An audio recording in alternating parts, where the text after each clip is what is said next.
Leave a thumbs up if you like any videos, then subscribe the channel and press the bell icon to watch more latest videos very faster.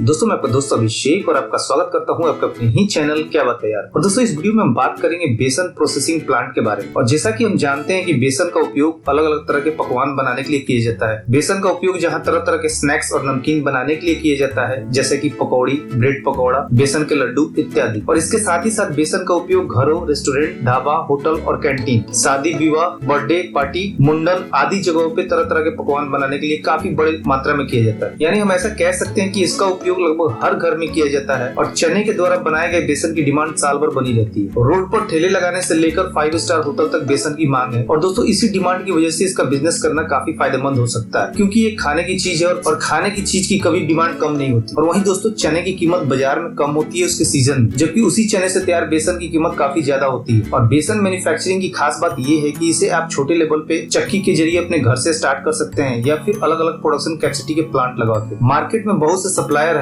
जो अलग अलग production capacity के plant तैयार करवा देंगे आपके budget और production capacity के हिसाब से, और आप उसी प्लांट के जरिए बेसन की मैन्युफैक्चरिंग शुरू कर सकते हैं। और दोस्तों इस वीडियो में हम बात करेंगे कि हम कैसे बड़े लेवल पे इस बिजनेस की शुरुआत कर सकते हैं, जिसके जरिए आप 500 ग्राम, 1 केजी, 5 केजी, 10 केजी और 50 केजी के पैकेट बना मार्केट में बेच सकते हैं। और उसके लिए कौन कौन से मशीन की जरूरत होती है और कितने इन्वेस्टमेंट की जरूरत होती है। तो बने रहिए वीडियो पर लास्ट तक। दोस्तों आप ये बिजनेस शुरू करने से पहले बाजार में पहले से बिक रही बेसन की कंपनी के बारे में कुछ जरूरी जानकारी पता कर ले, कि वो कैसी पैकेजिंग कर तैयार बेसन को बेच रहे हैं, उनके द्वारा तैयार बेसन की क्वालिटी कैसी है और पर केजी कितने का बेच रहे हैं इत्यादि। और इसके साथ ही साथ आप अपने बिजनेस में लगने वाली मशीनरी, रॉ मटेरियल्स, इलेक्ट्रिसिटी और अन्य जरूरी खर्चों का हिसाब भी कर ले। इससे आपको एक आइडिया हो जाएगा कि इस बिजनेस को शुरू करने में आपकी टोटल लागत कितनी आ रही और आप कितने का मुनाफा कमा सकते हैं। दोस्तों अगर बात करें इस बिजनेस में लगने वाले रॉ मटेरियल्स की, तो इस बिजनेस के लिए चना या चने की दाल की जरूरत पड़ती है। और चना का उत्पादन हमारे देश में काफी बड़े लेवल पे किया जाता है, और दूसरे देशों को भी चना हमारे यहाँ से एक्सपोर्ट किया जाता है, क्योंकि देश भर में चने की खेती की जाती है। फिर भी चने का उत्पादन बिहार, उत्तर प्रदेश, महाराष्ट्र, गुजरात, मध्य प्रदेश और आसपास के राज्यों में काफी बड़े मात्रा में किया जाता है। इसलिए आपको बिजनेस के लिए रॉ मटेरियल्स अपने आसपास ही आसानी से मिल जाएंगे। आप किसानों से या फिर अपने एरिया के होलसेल मंडी से चना या चने की दाल खरीद कर बेसन तैयार कर सकते हैं। और बेहतर होगा कि चने का स्टॉक आप सीजन में ही खरीद के अपने पास रख ले, ताकि आपको ऑफ सीजन महंगे रेट में चना ना खरीदना पड़े। और नॉर्मली लोग चने की दाल खरीद बेसन की मैन्युफैक्चरिंग करते हैं, लेकिन आपको ये पहले चेक करना होगा कि चने के जरिए मैन्युफैक्चरिंग कर आप ज्यादा प्रॉफिट मार्जिन कमा सकते हैं, या फिर चने की दाल के जरिए। और अगर चने के जरिए अपने बेसन की मैन्युफैक्चरिंग शुरू करना चाहते हैं तो उसके लिए आपको एक मशीन एक्स्ट्रा खरीदनी पड़ेगी। दोस्तों अगर बात करें बेसन मैन्युफैक्चरिंग में लगने वाले मशीन की, तो इसके लिए आपको 5 मशीन की जरूरत होगी, जिसके जरिए आप हाई क्वालिटी के बेसन तैयार कर सकते हैं। आप अपने बजट के हिसाब से 100 केजी, 200 केजी, 500 केजी का प्रोडक्शन प्लांट तैयार करवा सकते हैं। बेसन प्लांट के लिए स्प्राइटर, डीस्टोनर, हैवी ड्यूटी पल्वराइजर, सिफ्टर और पैकेजिंग मशीन की जरूरत होती है। और इसके अलावा आपको स्टोरेज टैंक और कंप्रेसर की भी जरूरत पड़ेगी अपने प्लांट को ऑपरेट करने के लिए। दोस्तों अगर बात करें बेसन मैन्युफैक्चरिंग प्रोसेस की, तो सबसे पहले किसानों से खरीदे गए चने या चने की दाल को स्टोरेज टैंक में डाला जाता है, और उसके बाद उसे क्लीनिंग सेक्शन में लाया जाता है, जहां स्प्राइटर मशीन के जरिए उसके अंदर के डस्ट जैसे धूल, मिट्टी, खराब चना, पत्ते इत्यादि को अलग किया जाता है फ्रेश मटेरियल से। मार्केट में अलग अलग तरह की अलग अलग प्रोडक्शन कैपेसिटी में स्प्राइटर मशीन अवेलेबल है, जिसे आप अपनी जरूरत के हिसाब से खरीद सकते हैं। दोस्तों उसके बाद अच्छे चने को डीस्टोनर मशीन पे लाया जाता है, जिसके जरिए चने में बाकी बचे कंकड़ और बचे हुए गंदगी को चने से अलग कर लिया जाता है। मार्केट में अलग अलग तरह की अलग अलग प्रोडक्शन कैपेसिटी में डीस्टोनर मशीन अवेलेबल है, जिसे आप अपनी जरूरत के हिसाब से खरीद सकते हैं। दोस्तों डीस्टोनर मशीन से निकले चने को अब पीलिंग एंड स्प्लिटिंग मशीन पे ट्रांसफर किया जाता है, जहां चने से चने के छिलके हटाए जाते हैं और फिर चने की दाल तैयार की जाती है। और वहीं अगर आप चने की दाल के जरिए अपने बेसन की मैन्युफैक्चरिंग कर रहे हैं, तो डीस्टोनर मशीन से निकलने के बाद चने की दाल को सीधे पल्वराइजर मशीन पे ट्रांसफर किया जाता है, जहां पे चने की दाल के जरिए बेसन की मैन्युफैक्चरिंग की जाती है। पल्वराइजर मशीन को ग्राइंडिंग मशीन भी कहते हैं, और इस मशीन के जरिए दाल को ग्राइंड कर बेसन तैयार कर लिया जाता है। मार्केट में अलग अलग तरह के पल्वराइजर मशीन अलग अलग प्रोडक्शन कैपेसिटी में अवेलेबल है, जिन्हें आप अपनी जरूरत के हिसाब से खरीद सकते हैं। दोस्तों पल्वराइजर मशीन से निकले बेसन को अब सिफ्टर मशीन पे शिफ्ट किया जाता है, जहाँ पे सिफ्टर मशीन के जरिए बेसन को छान लिया जाता है और मोटे पीसे हुए बेसन को अलग कर लिया जाता है, और पल्वराइजर मशीन पे ट्रांसफर कर दिया जाता है दोबारा ग्राइंड करने के लिए। और फ्रेश बेसन को पैकेजिंग के लिए पैकेजिंग मशीन पे शिफ्ट कर दिया जाता है, और पैकेजिंग मशीन के जरिए उन्हें अलग अलग पैकेजिंग में पैक किया जाता है जरूरत के हिसाब से, जैसे 1 केजी, 5 केजी, 25 केजी, 50 केजी इत्यादि। और पैकेजिंग के बाद तैयार बेसन को मार्केट में बेचने के लिए भेज दिया जाता है। मार्केट में अलग अलग तरह के पैकेजिंग मशीन अलग अलग प्रोडक्शन कैपेसिटी में अवेलेबल है, जिन्हें आप अपनी जरूरत के हिसाब से खरीद सकते हैं। दोस्तों अगर बात करें बेसन प्लांट के कॉस्ट की, तो आप सेमी ऑटोमेटिक मशीन के जरिए इस बिजनेस की शुरुआत 10 लाख के आसपास कर सकते हैं, और वहीं फुल्ली ऑटोमेटिक प्लांट की कॉस्ट 30 से 40 लाख के आसपास आती है। और अगर आप सेमी ऑटोमेटिक प्लांट के जरिए अपने बिजनेस की शुरुआत करते हैं तो आपको ज्यादा मैन पावर की जरूरत होती है, लेकिन प्रोडक्शन कम होता है। और वहीं फुल्ली ऑटोमेटिक प्लांट में कन्वेयर के जरिए रॉ मटेरियल को एक प्रोसेस के बाद दूसरे प्रोसेस के लिए ट्रांसफर किया जाता है, और हेवी ड्यूटी मशीन होने की वजह से प्रोडक्शन ज्यादा होता है, लेकिन सेटअप कॉस्ट भी ज्यादा आता है। वैसे दोस्तों अगर आप इस बिजनेस की शुरुआत बड़े लेवल पे करना चाहते हैं तो उसके लिए लोन के लिए भी अप्लाई किया जा सकता है, और बिजनेस लगाने के लिए किसी भी बैंक से लोन लिया जा सकता है। इसके लिए आप प्राइवेट स्तर पर या सरकार के द्वारा चलाई जा रही अलग अलग स्कीमों के तहत नजदीकी बैंक में आवेदन जमा कर सकते हैं। अगर आप चाहें तो भारत सरकार की मुद्रा योजना के अंतर्गत भी लोन के लिए अप्लाई कर सकते हैं, जिसमें 10 लाख रुपए तक का लोन बिना किसी गारंटर के अलग अलग बैंकों से प्राप्त किया जा सकता है। और दोस्तों आपको इस बिजनेस को स्टार्ट करने में कोई भी दिक्कत आती है तो आप हमसे कमेंट करके पूछ सकते हैं और हम उसका जरूर रिप्लाई करेंगे। तो दोस्तों इस वीडियो में इतना ही। उम्मीद करता हूँ कि आपको ये वीडियो जरूर पसंद आई होगी, तो प्लीज वीडियो को लाइक और शेयर करना ना भूलें और चैनल को सब्सक्राइब कर लें, ताकि नए नए बिजनेस आइडियाज पहुंचे सबसे पहले आपके पास।